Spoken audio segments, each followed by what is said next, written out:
Welcome back to another video. Today we have an exciting announcement.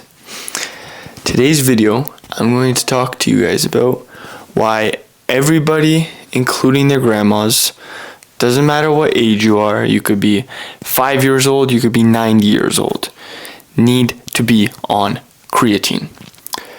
So basically this whole idea came from me not being on creatine for roughly like 6 months now. I thought to myself, okay, while I'm in the process of losing 35 pounds, I don't want to be on creatine because I don't want to feel bloated. I don't want to look like a marshmallow. I don't want this. I don't want that. And it worked, honestly, for the past 6 months. I've been dilly-dallying with my nutrition. Just been working out, not really tracking what I've been eating. And 2 days ago, my dad purchased, and I've just been stealing his creatine, a tub of creatine.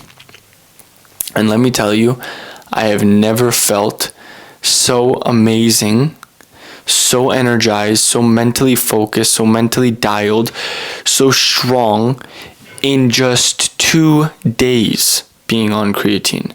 So imagine how I'm so excited to think and feel and imagine, and I just can't wait for a month, just a straight, I think the results are actually, not the results, I can't think of the word, but the process or something like that are immediate, and I just can't wait to be longer on creatine because I know I'm just going to get stronger. The pumps are going to get better. And just overall, I'm going to feel better. I'm going to perform better. So stick to the process as I up you guys. I'll update you guys, honestly, daily, how each pump went, how the workouts feel, if I'm feeling a little bloated. Right now, I woke up at 177.8.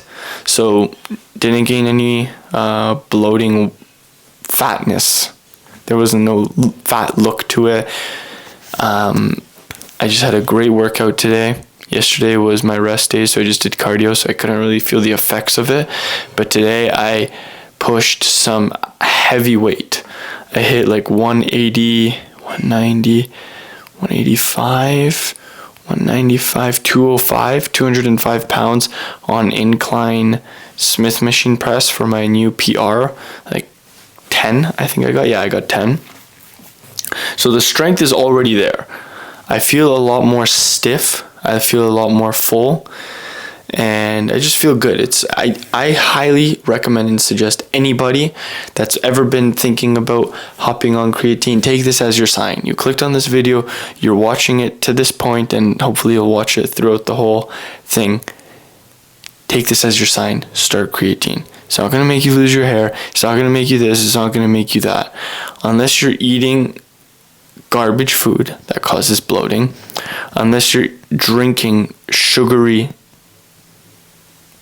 shit bombs that are causing bloating, like frappuccinos from Starbucks. I promise you that's going to cause you more bloating than any sort of creatine, whether it be HCl or monohydrate. The frappuccino is going to be worse for you than the creatine. So take this as your sign and start creatine. Anyway, I'll tell you guys my thesis. I was going to drop down to 170 pounds before I hop back on creatine. But honestly, being in a calorie deficit, especially one that's so low, and I'll tell you guys why later I'm on such a low one and not just the average 500 calorie deficit. But being on a calorie deficit that's been so low, 700 almost, my maintenance is 2,900 calories. I'm eating 2,000, 2,100. So being on a 900 calorie deficit, I definitely felt super brain fogged. I definitely felt, like I was saying yesterday, just low energy, low motivation. And as you guys can see, even from me from yesterday's video to today's video, it's pretty late. It's 8 o'clock and I'm still super hyped. I have a lot of energy. I know I'm recording this video late. The whole story is I went shopping with my mom for a new Lexus today because we gotta just Tesla's garbage. I'll just leave it at that. I'll get back to that after the explaining to you this. I'm just getting too many ideas. I need to share with you guys a lot because I got a lot of things to update you with, a lot to document, a lot to update. Let me finish with the first point. Basically, I was gonna wait until I hit 170 to hop back on creatine because I just wanted to like strip out all the fat, and then in my growing phase but still being on a calorie deficit, I was gonna introduce it, but I just felt way too weak. I was like, okay, creatine presented itself the opportunity, and now I feel amazing and I feel super wired, as you guys could tell from this insane energy that I have at 8 o'clock for some reason. Second point, why am I on such a low calorie deficit? Well, I told myself I was going to reach 170 pounds by December 1st, and I basically did the numbers, and I was like at 185 September 14th, and I was like, okay, I got to cut this fat off a little bit faster than I usually recommend to my clients. P.S. If you do want to be a client, hit the first link down in the description to work with me one-on-one to achieve your dream physique, lose 10 to 15 pounds of body fat, or even more if that's something you're interested in. But anyway, quick plug. Where was I? See, this is why I can't plug, because then I forget my thought process. Oh yeah, I had to reach 170 pounds by December 1st. Why? Because that's the goal I set for myself. I'm moving to Spain. That's a whole other story that I'll tell you guys about in another video. I'm moving to Spain, and I want it to be like, psychological goal, 170 by the time I move to Europe. And the numbers just aligned that I had to be in basically a 750 calorie deficit in order to reach my goal weight. I'm not going to explain to you guys the numbers in this video. If you would like me to make a video about the numbers, leave a comment down below and I will. But basically, I thought I'd be able to hold out, but I couldn't. My energy, my mind, my fog, and everything was just depleting. And I was like, I need energy now. And I need no drugs because I'm staying natural just staying natural. And I still need to be on a calorie deficit. So creatine was the best answer. Now, where was I that I wanted to explain to you guys? Oh yeah, today was actually a sick day. In the morning, Tesla. If you're thinking about getting a Tesla, take this video as your sign as well. Not to get a Tesla if you drive a lot. If you don't think you're going to do 250,000 kilometers in 4 years, get a Tesla. If you're going to do more than 250,000 kilometers in 4 years, or you're going to do 250,000 kilometers in 4 years, don't get a Tesla. The battery, what I've noticed was, with my dad's car, because we have 2 Teslas, they use it as commuters to work. The battery, 250,000 kilometers is when it kind of kaputs, gives out, you got to change it, and it's 20 grand to get a new battery. So I don't know who just has 20 grand laying around to blow on a battery, but I know most of the people watching this don't.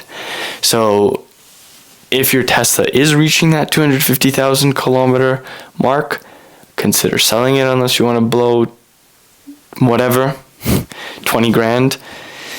And yeah, it's not worth it if you're doing a lot of commuting. So we were at the Lexus dealership this morning looking at some new hybrids, because I think hybrid is going to be the best bang for our buck and for like our family needs.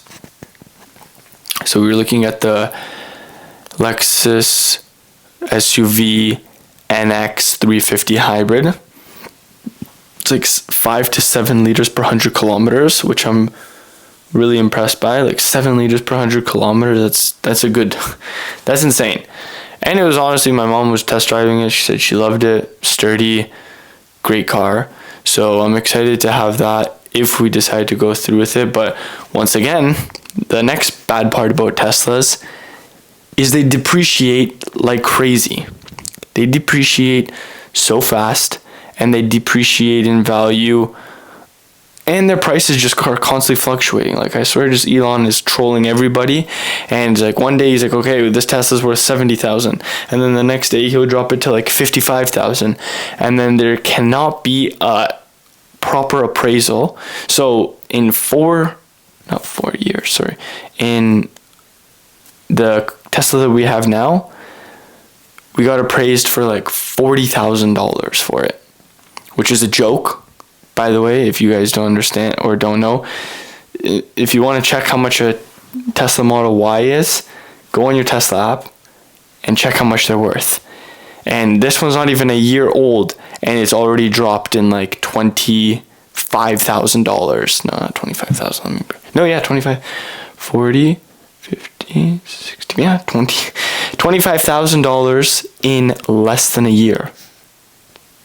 25,000 in less than a year. So if you're considering buying a Tesla, definitely do your due diligence and think about how much kilometers you're going to be putting on it. If you're driving a lot, if you're not.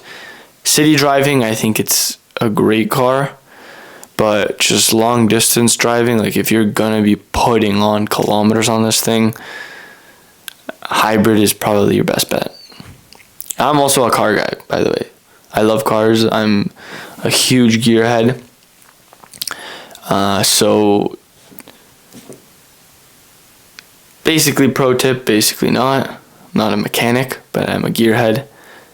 Don't buy a Tesla unless you live in the city and are going to put on 250,000 kilometers in 20 years. Then buy a Tesla.